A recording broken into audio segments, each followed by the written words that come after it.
तिसऱ्या भाषेच्या सक्तीच्या संबंधातला डॉक्टर नरेंद्र जाधव यांच्या समितीचा जो अहवाल आहे तो 20 डिसेंबरला येणार आहे असं त्यांनी जाहीर केलेलं आहे.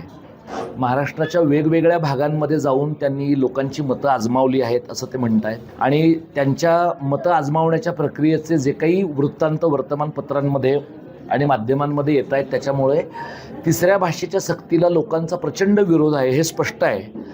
आम्हाला भाषेच्या चळवळीतले कार्यकर्ते म्हणून आम्हाला असं वाटतं की ही गोष्ट अत्यंत स्वयंस्पष्ट होती आणि त्यामुळे खरं तर यासाठी समितीची अजिबातच गरज नव्हती हे आम्ही याच्या आधी म्हटलेलं होतं. नरेंद्र जाधवांच्या समितीचा जो काही अहवाल येईल तो 20 डिसेंबरला आल्यानंतर त्याच्यावरचं आमचं म्हणणं आम्ही मांडूच.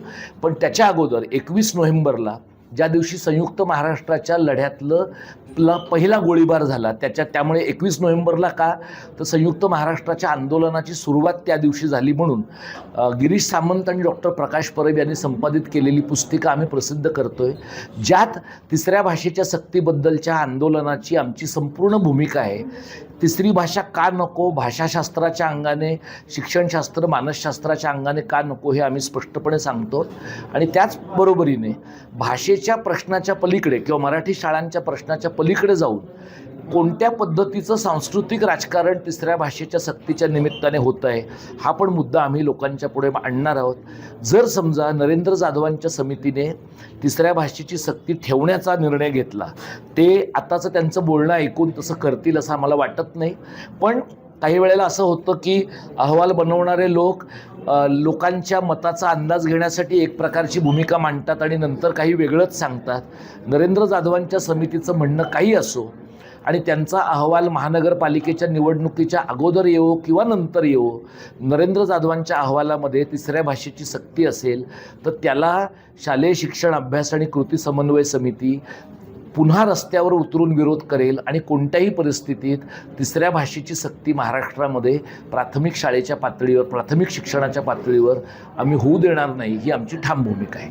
असं आहे की राज ठाकरे आणि उद्धव ठाकरे या दोन भावांच्या राजकारणामध्ये जे काही त्यांचे मतभेद असतील ते होते, पण या आंदोलनाच्या निमित्ताने आम्ही जसं काँग्रेस पक्षाला भेटलो, डाव्यांना भेटलो, तसं शिवसेना आणि मनसे या दोन्ही पक्षांच्या नेत्यांना भेटलो. उद्धव ठाकरे यांची आम्ही भेट घेऊन आम्ही शासन निर्णयांची होळी करण्याचा जो निर्णय घेतला होता त्या कार्यक्रमासाठी त्यांना आमंत्रित केलं होतं आणि त्यावेळेला ते असं म्हणाले की ही शासन निर्णयांची होळी झाल्यानंतर आपण एक मोठं आंदोलन केलं पाहिजे. तर त्या आंदोलनाची जी तारीख आहे ती त्यांच्याबरोबर बसून ठरवताना आम्ही 5 जुलै ही तारीख 6 जुलै मला वाटतं ती तारीख ठरवली होती.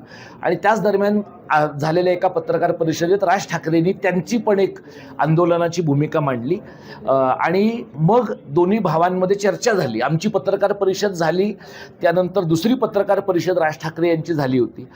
माझ्या आणि उद्धव ठाकरेंच्या संयुक्त पत्रकार परिषदेनंतर राज ठाकरेंच्या पत्रकार परिषदेतला निर्णय आला आणि त्यानंतर उद्धव ठाकरे साहेबांनी आम्हाला असं विचारलं की याबद्दल तुमचं काय म्हणणं आहे. तर आमचं असं म्हणणं होतं की आपण आता माध्यमांच्या समोर आपली एक भूमिका मांडली आहे आणि आंदोलन आधी जाहीर केलेलं आहे, तर ती भूमिका आपण कायम ठेवावी. त्यानंतर दोन्ही भावांनी एकत्र येऊन एक आंदोलनाचा कॉमन अशा प्रकारचा दिवस ठरवला आणि त्यानंतर मुंबईमध्ये जो काही मेळावा मोठा झाला त्या मेळाव्यामध्ये त्या आंदोलनात सहभागी असलेल्या माझ्यासारख्या काही लोकांना पण त्यांनी व्यासपीठावर बोलावलं होतं. तर आमचा जो रोल आहे त्यांचा एकत्र येण्याच्याबद्दलचा तो तितकाच आहे. माझं त्याच्या पुढचं म्हणणं असं आहे की ते दोघे एकत्र आल्यानंतर ते महानगरपालिकेत एकत्र येतील, जिंकतील किंवा काय ते मला माहीत नाही, किंवा उद्या अजित पवार आणि शरद पवार एकत्र येतील त्याचं काय होईल मला माहीत नाही. हे लोक एकत्र आल्यानंतर त्यांची भूमिका जर मराठी शाळांच्या बाजूची असेल तर आमच्या आंदोलनाच्या दृष्टीनं ते आमचे मित्र आहेत. आपल्या सगळ्या राजकीय पक्षांचं असं दिसतं की ते मराठी भाषेच्या बद्दल बोलतात पण शाळेच्या बद्दल बोलायचं असलं की मात्र गप्प राहतात. हे आम्ही दोन्ही ठाकरे बंधूंनाही सांगितलं आहे, काँग्रेस राष्ट्रवादीच्या लोकांनाही सांगितलं की तुम्ही भाषेचा प्रश्न, शाळेचा प्रश्न सोडवल्याशिवाय सोडवू शकणार नाही.